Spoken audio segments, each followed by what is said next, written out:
네, 안녕하세요. 박혜원입니다. 어느 날 갑자기 무릎이 시큰시큰하는 이런 통증을 느껴본 적 있는 분들 꽤 많으실 겁니다. 특히나 이렇게 날이 추운 겨울철에는 뼈마디 하나하나가 좀 시리고 아프고 이런 통증들 느끼시는 경우 많으실 것 같은데요. 성인의 무릎 관절은요, 재생이 불가능하기 때문에 나이가 들수록 더욱 관리하고 신경을 써야 하는 부분입니다. 그래서 오늘은 무릎 통증의 원인이 무릎만이 아니다라는 주제로 이 무릎 통증에 대해서 이야기해 보려고 합니다. 오늘 함께할 전문가 소개해 드릴게요. 이승현 원장 나오셨습니다. 어서 오세요. 네, 안녕하세요. 자, 원장님. 무릎 통증이라고 하면 보통은 저희가 생각할 때 뭐 연세가 좀 있으신 분들, 무릎이 약한 분들이겠죠. 아니면 좀 골다공증이 있으신 분들, 혹은 운동선수들 이런 분들한테 좀 많이 나타난다 이렇게 생각을 했는데 좀 무릎 통증을 유발하는 원인이 따로 있나요? 일단 근력이 받쳐주지 못하는 상태에서 관절에 충격을 주는 무리한 운동을 한다거나 체중이 많이 나가는 것도 원인이 될 수 있겠고요. 장시간 쪼그리고 앉아서 일을 하시는 분들도 무릎 통증을 잘 일으킬 수가 있습니다. 그리고 무릎을 꿇고 앉는다든지 이제 양반다리를 하는 등의 좌식 생활도 무릎을 안 좋게 만드는 습관 중에 하나이고요. 마지막으로 노화로 인한 퇴행성 관절염도 빼놓을 수 없는 이유겠죠. 사실 뭐 역시나 습관이 가장 중요하다 이런 말씀을 하시는 것 같은데 그런데 원장님 사람에 따라서 좀 통증이 빨리 오는 분도 있고 좀 천천히 오는 분도 있고 좀 각양각색인 것 같다라는 생각도 듭니다. 좀 이런 경우 좀 타고난 무릎이 좀 약해서일까요? 말씀하신 대로 이제 무릎이 약해서 무릎 통증을 일으킨다라고 이제 알고들 계시는데요. 사실 이제 무릎 통증의 원인이 무릎만은 아닙니다. 젊은 사람이 이제 다친 적도 없는데 이유도 없이 무릎 통증을 호소하고 이제 체외 충격파 치료나 이제 주사 치료, 약물 치료 등의 보존적인 치료를 계속하더라도 이제 무릎 통증이 잘 낫지 않는 경우를 종종 볼 수 있는데요. 무릎 환자에게서 무릎만 보게 되면 젊은 사람들의 경우 엑스레이상의 이상 병변이 발견되지 않기 때문에 뼈는 괜찮다라는 말만 듣고 통증을 안고 사는 경우가 생깁니다. 반대로 고령층의 경우에는 엑스레이상의 퇴행성 관절염이 관찰되다 보니 무릎 통증을 악화시킬 수 있는 다른 원인들을 놓친 채 이제 무릎 치료만 하게 되는 경우가 생깁니다. 이게 그러니까 무릎이 아닌 다른 곳에 원인이 있다는 건가요? 네, 무릎 통증이라 하더라도 다음과 같은 원인에서도 통증을 일으킬 수가 있습니다. 허리 질환으로 인한 하체 근력 저하, 골반 불균형으로 인한 장요근의 긴장, 체중이 한쪽으로 쏠리는 경우에서도 이제 무릎 통증이 생길 수가 있는데요. 이러한 원인들이 어떻게 통증을 일으키고 치료는 어떤 식으로 하는지에 대해서 다음에 자세히 말씀드리겠습니다. 결국 무릎과 이어져 있는 관절이나 또 신체 기관이 약하면 무릎에도 무리가 올 수 있다 이런 말씀이신데 먼저 좀 허리 쪽부터 살펴볼까요? 네, 허리 디스크 등의 질환으로 하체 근력이 약해졌을 때를 먼저 살펴보겠습니다. 지금 보시는 그림은 디스크의 돌출 방향에 따라 신경이 더 눌리면서 통증이 악화될 수도 있고 신경이 덜 눌리면서 통증이 완화될 수도 있다는 것을 나타내고 있는데요. 이제 좌측 두 개의 그림을 보시면 예. 디스크가 이제 다리로 가는 신경이 바깥쪽으로 돌출되어 나왔을 때를 나타내고 있는데 이때는 디스크가 돌출된 방향으로 몸을 기울이면 통증이 악화가 되고 반대쪽으로 몸을 기울이면 통증이 완화가 됩니다. 오른쪽 두 개의 그림을 보시면 가운데 쪽으로 디스크가 돌출되어 나왔을 때를 나타내고 있는데요. 디스크가 돌출된 방향 쪽으로 몸을 기울이면 통증이 완화가 되고 반대쪽으로 몸을 기울이면 이제 통증이 오히려 악화되는 양상을 보이게 됩니다. 결국 자세에 따라 신경이 지나가는 공간의 크기가 달라지면서 다리로 가는 신경이 더 많이 눌릴 수도 있고 덜 눌릴 수도 있다는 것인데요. 이러한 원리를 이용하여 근력 테스트를 해볼 수가 있습니다. 그러니까 역시 어떻게 보면 허리가 중요하다 이런 얘기 많이들 하시잖아요. 네. 중심에 있다 보니까 좀 중요한 역할을 한다라고 볼 수 있을 것 같습니다. 그러니까 관련해서 좀 근력 테스트 영상 보고 다시 이야기 나눠보도록 하겠습니다. 자, 지금 보신 화면이 이제 근력 테스트 장면인데요. 지금 오른쪽 다리를 누르면 잘 못 버티고 뚝 떨어집니다. 예. 근데 왼쪽 다리를 눌렀을 때는 힘을 잘 줘서 잘 버팁니다. 자, 그 다음으로는 이제 엎드려서 허벅지 뒤쪽 근육을 테스트하는 장면을 볼 건데요. 왼쪽 허벅지 근육은 힘을 잘 줘서 버티는데 오른쪽 다리 근육은 힘을 못 줘서 뚝 떨어집니다. 그러네요. 자, 하체를 왼쪽으로 틀어서 검사를 해보면 왼쪽 다리는 계속해서 힘을 잘 주는데 이제 오른쪽 다리는 아까 힘을 못 줬던 근육인데도 불구하고 지금 힘을 잘 주고 있습니다. 자, 오른쪽으로 하체를 틀어보면은 이제 왼쪽 다리는 뭐 여전히 계속 힘을 잘 주고요. 오른쪽 다리는 다시 힘을 못 주고 뚝 떨어지게 됩니다. 결국 이 환자는 왼쪽으로 하체를 틀어줬을 때 신경이 덜 눌리는 이제 형태가 된다라는 것을 의미합니다. 그러니까 영상을 보니까 뭐 상체든 하체든 그만큼 좀 근육이 튼튼하면 그만큼 무릎에도 부담이 덜 갈 수 있다라는 이야기인 것 같은데요. 좀 통증도 완화가 될 수 있다는 거. 그래서 운동선수들 같은 경우 하체 운동에 집중하는 이유가 그런 부분이 아닌가라는 그런 생각도 드네요. 근데 뉴스에서 보면 이 햄스트링 부상을 입었다는 선수에 대한 기사도 좀 많이 나오는 편이더라고요. 네, 어떤 운동 종목이든 이제 하체가 잘 버팀목 역할을 하면서 잘 받쳐줘야 상체를 잘 활용할 수도 있고 무릎 부상의 위험을 줄일 수가 있기 때문에 운동선수들이 하체 운동을 많이 하게 되는 것인데요. 운동선수들의 경우에는 하체 근육을 워낙 많이 쓰다 보니 다리 근육 파열 같은 부상을 잘 당하게 되는 것입니다. 지금은 은퇴한 모 프로야구 선수의 인터뷰가 생각이 나는데요. 이 선수는 경기 내내 쪼그리고 앉아있는 포수라는 직책을 맡고 있다 보니 햄스트링 부상 예방을 위해 운동 전에 항상 고관절 스트레칭을 해준다고 하였습니다. 저는 이 말이 참 와닿았는데 고관절의 앞뒤로 다리로 가는 신경들이 지나가다 보니 고관절 관리를 잘 해주면 부상 위험을 줄일 수가 있는 것입니다. 허리와 골반에서 다리로 가는 신경들이 시작되다 보니 허리나 골반이 안 좋은 분들은 다리 뒤쪽 근육들이 수축되어 다리에 쥐가 잘 나는 것을 볼 수 있는데요. 허리와 골반이 잘 작동해야 허벅지 근육이 잘 작동할 수가 있고 허벅지 근육들이 잘 작동을 해야 무릎 관절의 안정성이 높아지게 되는데요.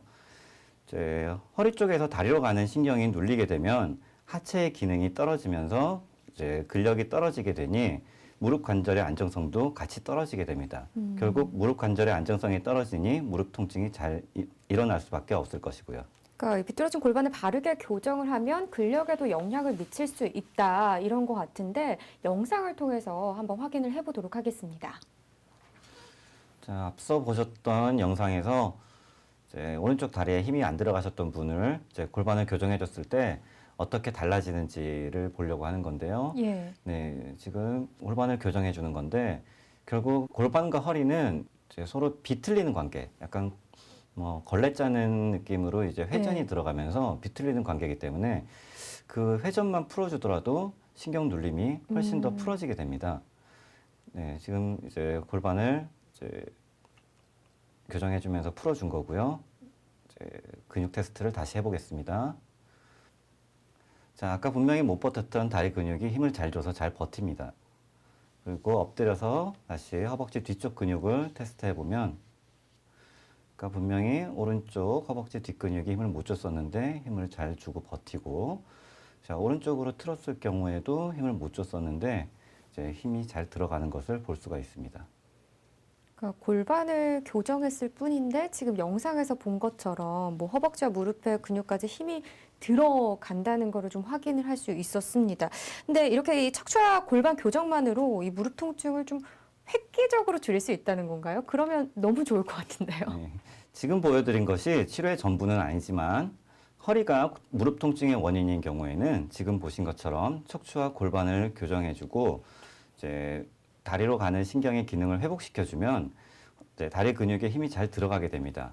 이렇게 다리 근육에 힘이 들어가게 만들어준 상태에서 허벅지 근력 운동을 해주면 무릎 통증이 자연스럽게 줄어들게 됩니다. 그러니까 이렇게 골반 교정을 하고 무릎 통증을 줄일 수 있다면 참 좋은데 무릎 수술을 하시는 분들도 또 있으시더라고요. 이런 경우는 왜 그런 건가요? 네, 일단은 신경 쪽을 자극해서 다리에 힘이 들어가게 만들어 줄 수도 있을 거고 체외 충격파 치료나 주사 치료, 뭐 약물 치료 등의 보존적 치료와 허벅지 근력 운동을 병행을 했음에도 불구하고 통증이 나아지지 않을 때 수술적 치료를 고려할 수 있습니다.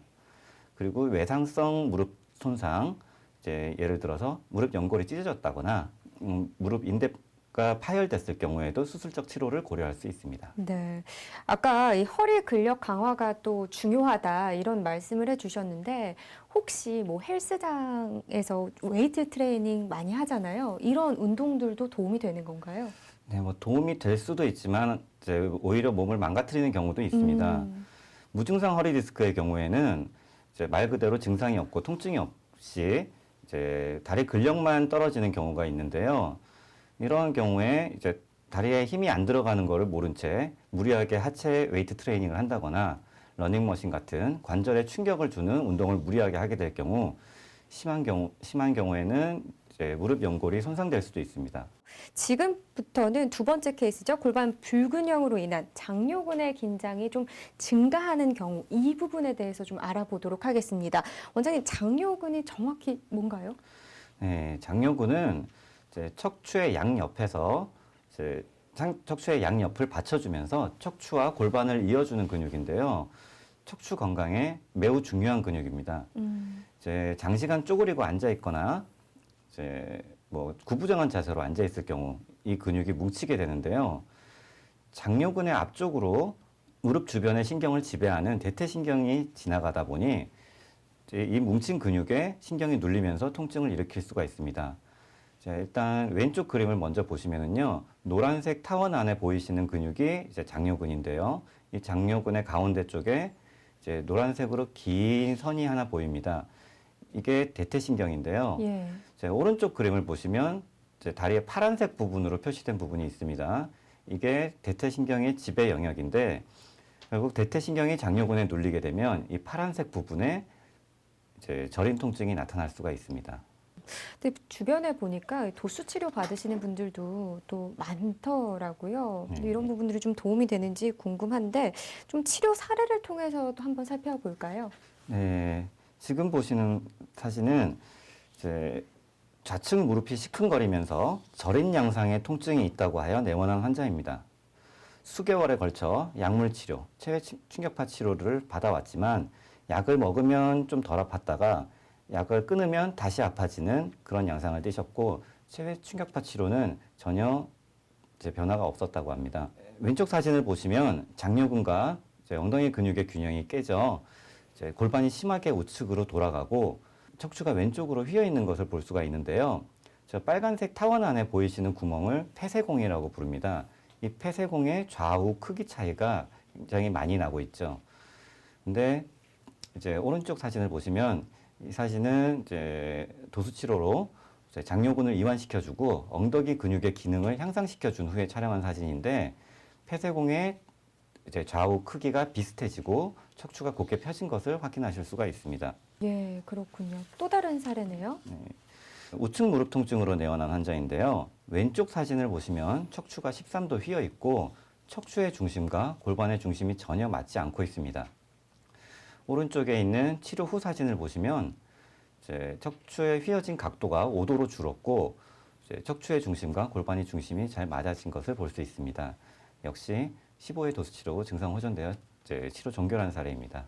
네, 저희가 지금 치료 사례들을 계속해서 보여드리고 있는데 지금 보여드리는 사례들은 예후가 좋은 사례입니다. 개인의 증상이나 치료 시기 그리고 치료 관리에 따라서 효과는 달라질 수 있다는 점 참고해 주시길 바라겠습니다. 자, 원장님 그럼 또 다른 사례도 살펴볼까요? 네, 이제 웨이트 트레이닝을 할 때 예. 골반이 불편하고 오른쪽 무릎이 아프다고 하여 이제 내원한 환자인데요. 치료 전 정면 사진을 보시면 노란색 화살표로 표시되어 있는 폐쇄공이 거의 보이지가 않습니다. 치료 후 이제 사진을 보시면 이제 노란색 화살표로 표시되어 있는 이제 폐쇄공이 잘 보이고 있는데요. 네. 자, 이제 치료 전 측면 사진을 보시면 이제 고관절을 기준으로 해서 그어 올린 무게 중심선이 허리 척추뼈 몸통의 뒤쪽을 지나고 있지만 치료 후 사진을 보시면 무게 중심선이 허리 척추뼈 몸통의 가운데를 통과하는 것을 볼 수 있습니다. 이 치료 전 상태와 같은 골반 형태를 골반이 앞으로 돌았다고 하여 골반 전방경사라고 부르는데 골반 전방경사 같은 경우에는 골반의 앞쪽에 있는 장요근, 골반의 옆쪽에 있는 대퇴근막 긴장근, 그다음에 허벅지의 앞쪽을 받쳐주고 있는 대퇴사두근이 다 단축되면서 생기는 형태이기 때문에 이제 무릎 통증을 일으킬 수가 있는 것입니다. 이분 같은 경우는 웨이트 트레이닝을 굉장히 오래 하셨던 분인데 이제 스쿼트나 데드리프트를 같은 운동을 할 때 이제 허리를 지나치게 뒤로 젖힌 자세로 이제 허리에 과도한 굴곡을 만들어서 하고 계셨습니다. 결국 잘못된 자세로 운동을 해온 것이 이제 이러한 골반 형태를 만든 것으로 보여 일단 운동을 중단시키고 골반 교정을 한 후에 이제 올바른 운동 자세를 교육시키고 이제 증상이 호전된 사례입니다. 근데 어떤 치료 방법들이 있는지 좀 이 부분이 중요할 것 같습니다. 네, 치료법은 무릎 통증이 있는 쪽에 장요근을 이완시켜주고 이제 엉덩이 근육을 강화시켜주는 것입니다. 집에서 장요근 스트레칭을 해주는 것도 도움이 될 것이고요. 무엇보다도 이제 바르게 앉는 습관을 가지는 것이 중요합니다. 근데 지금 뭐 허리와 엉덩이, 허벅지 장요근을 좀 강조를 하셨는데 무릎 이 아래쪽 근육은 어떤가요? 저는 발목이 사실 좀 약하거든요. 네, 그렇습니다. 발의 기능이 떨어지게 되면 서 있는 자세와 걸음걸이에 영향을 미쳐 몸이 한쪽으로 기울어지거나 어깨 높이가 달라질 수도 있고 구부정한 자세가 되기도 합니다. 우리 몸에는 고유수용기라고 하는 외부 자극을 받아들이는 기관이 있는데 일종의 예. 안테나라고 보시면 됩니다. 발에 분포되어 있는 고유수용기는 우리가 똑바로 서서 균형을 잡는 데 굉장히 중요한 역할을 합니다. 흔히들 이제 우리가 몸의 균형을 잡을 때 귀에 있는 전정신경을 이용한다고 이제 학교에서 잘 이제 배우셨을 텐데요. 실제로는 눈으로 보는 시각적 정보, 귀에서 느끼는 평형 감각, 발바닥에서 느끼는 고유 수용 감각 등이 합쳐져서 우리 몸의 균형을 잡게 하는 것입니다. 따라서 발에 있는 고유 수용기에서 잘못된 정보를 뇌로 전달하게 될 경우 이제 바른 자세를 유지할 수가 없게 되는데요. 예를 들어 이제 그림에서 보는 것처럼 왼쪽 발바닥 아치가 무너지게 되면 왼쪽 골반이 내려가게 되고 무게 중심이 왼쪽으로 쏠리면서 척추가 휘게 되는 것입니다. 그러니까 발목과 발바닥이 불편한데 어떻게 좀 치료해야 될지 고민되셨던 분들 지금부터 또 집중하시면 더 도움이 되실 것 같습니다. 좀 발목과 발에 대한 치료 사례 소개해 주시죠. 자, 지금 보시는 이분 같은 경우 발을 위에서 봤을 때 왼쪽 엄지발가락이 휘어 있는 무지외반증이 보이며 예. 뒤에서 봤을 때는 왼쪽 발목이 휘어 있는 것을 볼 수가 있습니다. 지금처럼 왼쪽 발목이 휘어 있는 상태를 발바닥의 아치가 무너졌다라고 표현을 하는데요. 이렇게 발바닥 아치가 무너지면 이제 무너진 쪽으로 무게 중심이 쏠리면서 이제 척추가 휘게 되는 것입니다. 뒤에서 봤을 때 발목이 휜 건지 곧은 건지 잘 모르겠다고 하시는 분들은 발바닥 밑에 손가락을 넣어 보시면 쉽게 알 수가 있는데요. 지금 왼쪽 그 발바닥 아치가 무너져 있는 쪽으로 손가락을 넣어 보시면 공간이 좁아져 있기 때문에 손가락이 안 들어가고 손끝만 살짝 걸치게 됩니다. 그러나 이제 정상 아치를 가진 오른쪽 발바닥에 손가락을 넣어 보면 이제 공간이 넓기 때문에 손가락이 한 마디 이상 쑥 들어가게 됩니다. 자, 이런 식으로 족부 불균형으로 인해 체중이 한쪽으로 넘어가면서 다리 통증을 일으키는 경우는 성인뿐만 아니라 초등학생에서도 많이 볼 수가 있는데요. 대개 성장통이라고 생각되어 그냥 넘어가는 경우가 많지만 교정 깔창 같은 것을 해주면 증상이 호전되는 양상을 볼 수가 있습니다. 자, 치료 사례 보시겠습니다. 무릎 통증 때문에 장시간 걷는 것을 기피하여 마트에 장 보러 갈 때도 아이 아빠가 업고 다닐 정도였습니다. 그런데 이제 교정 깔창을 해준 후 이제 보시는 대로 척추가 곧게 펴지면서 그러니까 몸의 좌우 밸런스가 좋아진 거죠. 이렇게 몸의 좌우 밸런스가 좋아지면서 척추도 곧게 펴지고 무릎 통증도 호전돼서 이제 마트에 또 이제 부모님과 같이 걸어 다니면서 장을 본다고 하였습니다. 네, 부모님들이 굉장히 만족하셨던 사례입니다. 그렇겠네요. 예. 다음 사례는 이제 9세 남아인데요. 무릎이라기보다는 다리 전체가 아프다라고 표현했던 아이입니다. 아이의 부모님이 이제 성장통이라고 생각해서 처음에는 그냥 지켜만 봤는데 아이가 그렇게 키가 자라지 않음에도 불구하고 통증을 계속 호소하니 혹시나 하는 마음에 내원하였다고 하였습니다. 엑스레이를 촬영해 보니 앞서 보여드린 것과 비슷하게 이제 왼쪽으로 척추가 휘어 있었고요. 교정 깔창으로 척추를 펴준 후 무릎 통증과 다리 통증이 자연스럽게 호전된 사례입니다. 그럼 성인분들 같은 경우는 어떻습니까? 네, 지금 보시는 사진은 이제 37세 여성 환자로 사진에서 보시듯이 체중이 완전히 왼쪽으로 넘어가 있는 것을 볼 수가 있습니다. 이제 체중이 왼쪽으로 넘어가 있다 보니 체중을 지지하는 왼쪽 무릎에 과부하가 걸리면서 통증을 느끼게 된 케이스인데 이분 같은 경우는 이제 좀 하루 종일 서서 일을 하시는 분이었습니다. 이렇게 발 쪽에서 이제 문제가 생기면서 척추가 휘고 하다 보니 무릎도 아프고 뭐 허리도 같이 안 좋아진 그런 사례였는데요. 이제 교정 깔창으로 몸의 중심을 잡아주자 무릎 통증도 좋아졌지만 이제 허리 통증도 좋아져서 이제 서서 일하는데 별 무리가 없어졌다고 하신 굉장히 환자분께서 만족하셨던 사례입니다. 그렇군요. 또 다른 분의 사례가 있을까요?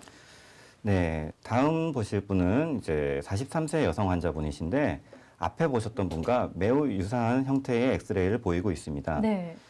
이분은 왼쪽 무릎뿐만 아니라 이제 통증이 오래되셨던 분이기 때문에 발목과 발바닥에서도 통증을 느끼고 계셨는데요.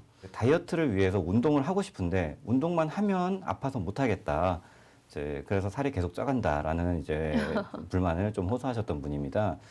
그래서 교정 깔창으로 이제 몸의 중심을 맞춰주자 이제 통증이 없어져서 이제 운동을 할 수 있고 이제 뭐 뛸 수도 있게 됐다라고 해서 만족하셨던 사례입니다.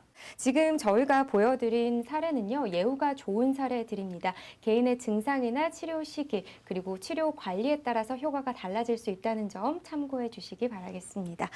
자, 저희가 또 살펴봐야 할 게, 저는 아까 말씀드렸다시피 저도 좀 이런 부분이 안 좋다 보니까 교정 깔창 같은 걸 시중에서도 많이 좀 찾아보고 했었거든요. 근데 차이점이 뭐가 다른지 모르겠어요. 병원에서 이런 사용하는 교정 깔창과 시중의 교정 깔창의 차이점이 있을까요? 네, 시중에서 판매하고 있는 깔창과 가장 큰 차이는 이제 발목 상태, 발바닥의 아치 높이, 그리고 다리 길이 차이 등을 고려해서 이제 맞춤 제작을 한다는 것이 가장 큰 차이고요.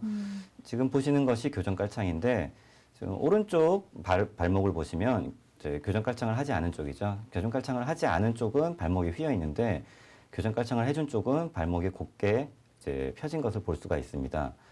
이제 교정 깔창 같은 경우에는 지금 이런 식으로 휜 발목이 곧게 펴지도록 하는 데도 도움이 되고 발바닥의 고유 수용기를 자극하여 척추가 펴지는 데도 도움을 주는 것입니다. 환자마다 이제 다리 길이에 차이가 나시는 분들이 있는데요. 다리가 짧은 쪽 깔창은 더 높게 제작을 해줘야 되는 거죠. 그래서 반드시 전척추 엑스레이를 찍고 다리 길이도 재보고 그런 식으로 이제 깔창을 제작해야 합니다. 스스로 자가 진단을 할 수 있는 방법도 있을까요? 네, 가장 쉬운 방법은 계단 오르기입니다. 계단을 오를 때 이제 무릎 통증이 있는 쪽에 허벅지 근육이 빨리 지친다면 허리 또는 골반 문제로 인한 2차성 무릎 통증을 의심할 수가 있는데요. 예를 들어서 이제 오른쪽 무릎이 아픈 환자가 계단을 올라가는데 이제 무릎 통증이 있는 오른쪽 허벅지 근육은 무거워지는데 통증이 없는 쪽 허벅지 근육은 괜찮다라고 하면 이제 허리 또는 골반 문제로 인한 2차성 무릎 통증을 의심할 수가 있다는 뜻입니다. 그리고 전 또 궁금한 게 사실 요즘 고령화 시대라고 하죠. 고령 환자분들도 꽤 많이 늘어나셨을 것 같습니다. 이 퇴행성 관절염으로 고생하시는 분들도 그만큼 많을 것 같은데 이게 무릎이나 뭐 허리나 발과 같이 관절이 취약하면 이 퇴행성 관절염에 걸릴 확률이 높은가요? 네, 아무래도 고령 환자의 경우 척추와 관절의 퇴행성 변화, 신경 기능의 저하, 근육의 감소 등의 이유로 허리 골반 족보 문제가 동시다발적으로 생기는 경우가 흔한데요. 허리 골반 족보 문제를 같이 해결해 준 후 허벅지 근력 운동을 해주시면 무릎 관절에 연골 주사만 맞는 것보다 훨씬 더 좋은 효과를 보실 수가 있습니다. 네, 사실 저는 오늘 특히 인상 깊었던 부분이요. 운동이 오히려 좀 독이 될 수도 있다. 이런 부분이었던 것 같습니다. 네, 그렇습니다. 통증은 우리 몸에서 주는 신호입니다. 이 신호를 무시한 채 통증을 참아가면서 무분별하게 운동을 하는 것은 오히려 해가 될 수 있으며 운동으로 모든 통증을 극복하겠다는 생각은 매우 위험합니다.